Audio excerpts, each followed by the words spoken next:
Hello, knife community. This is Blade Love coming at you from the Sharpest Edge from the Man Cave. And as promised, I have that video right now for the Buckmaster 184.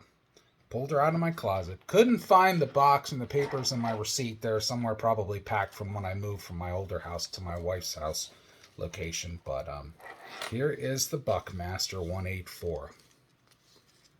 And she is a huge, beefy girl, let me tell you. Interesting enough, I haven't really had her out since the Cub Scouts. Let's check it out. You can see the Buck right there. There's Buck on the pouch.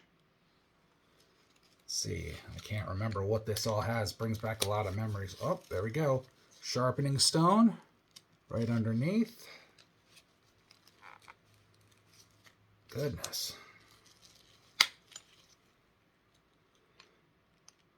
I'm curious to see if there's anything left from when I was in the Cub Scouts in the handle. Let's check this out. And there's that. Look at the beefiness of that thing. Good Lord. Oh. Interesting. Emergency matches and a striker plate wrapped in the survival wax tape. Interesting. Wow. Probably don't even work anymore. They're probably older than I am. No, they're not older than I am, but you know what I mean. They're old. Well, I'm going to place these memories back into the handle. There's nothing wrong with storing a few more memories, is there? Get this guy back together and then we'll go into more detail here.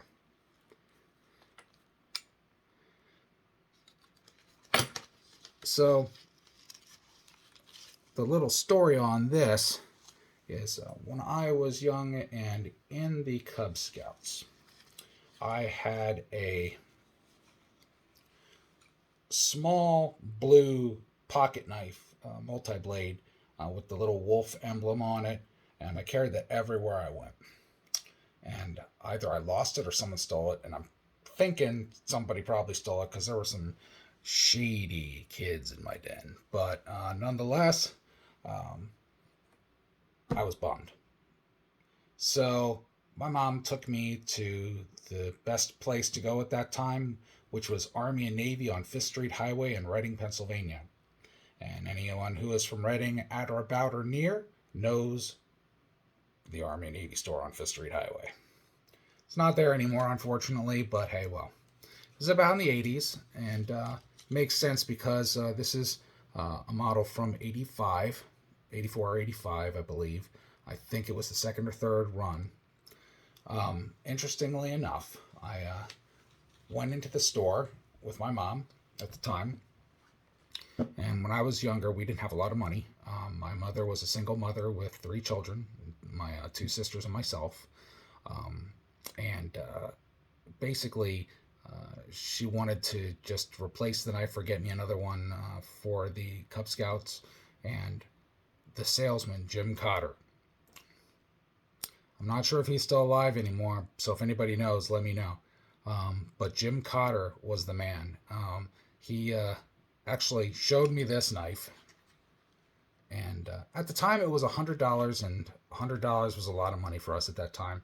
And Jim and my mother conspired together, and Jim had this knife put on layaway for my mom. And my mom came in after working her 3 jobs and put money down on it every couple weeks. And the next Christmas, this was under the tree and was one of the most awesome gifts I've ever received. Really cool, true story. And I love it. So I went to Cub Scouts with this beast, made all the other kids drool. And some of the kids were like, oh my God, where the hell you got that from? But hey, well, I loved it. That's all that mattered. So let's take a closer look at her, shall we? One of the biggest things you're going to notice right away are the spikes. Now, there's a lot of school theory to the spikes, because when I first got this, I thought, there ain't no way in hell I'm going to use this for a grappling hook. Because the first thing you're thinking is tie a rope here, latch it around, throw it up in the air, get it caught on something, climb up with it. No, that's not what it was for. Buck designed this knife through another designer, and Buck actually collaborated with this designer to make this knife. They produced it, of course, and they created it for the BUDS program, or the Navy SEALs program at the time.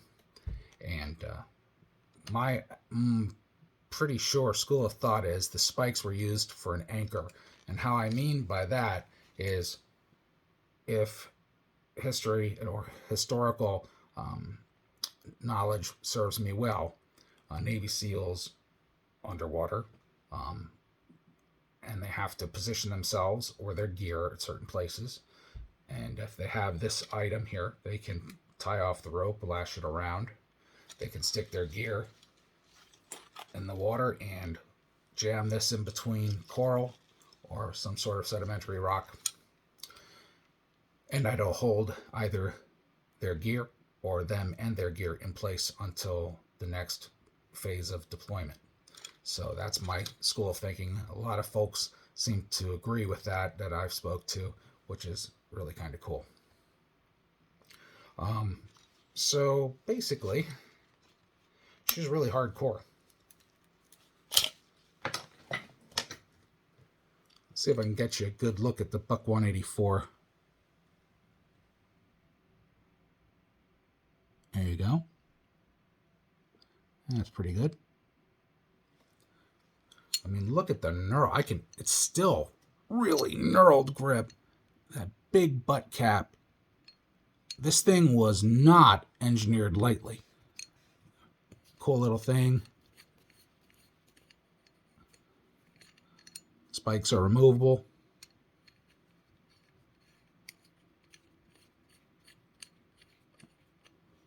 And look at this, just the sheer thickness of that blade. Look at the saw on that blade and the profile of this thing. I would not want to be on the business end of this thing, for sure.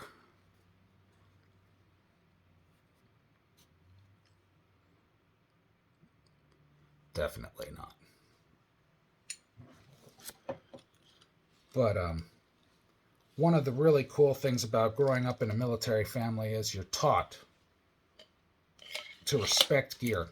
That's why this piece is still in perfect condition. I have the box stowed somewhere high and dry. I have the receipt and everything. Probably even the written receipt from Jim Cotter. I was always taught, take care of your gear will take care of you. My mother, she was quite the trailblazer. She shocked me all the time with her knowledge. And really one of the neatest things she taught me was how to use and read a compass. She did this because traditionally our family learned how to read compasses and maps, topo maps, and battlefield maps and such. But one of the most important things she taught me is you never have to worry about getting lost. You'll always find your way home. And I've always found my way home. So,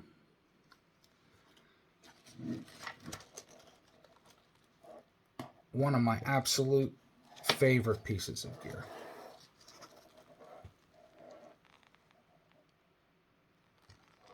Buckmaster 184. Still has the original leg straps, the tie downs. I think I have another pouch inside the box. I know I have all the paperwork and that original oil rag and everything. It was pretty cool, but this just was with me during the Cub Scouts, so this stayed with me and was always in the collection that was transported from point A to point B. So, but she's a beauty. I love her.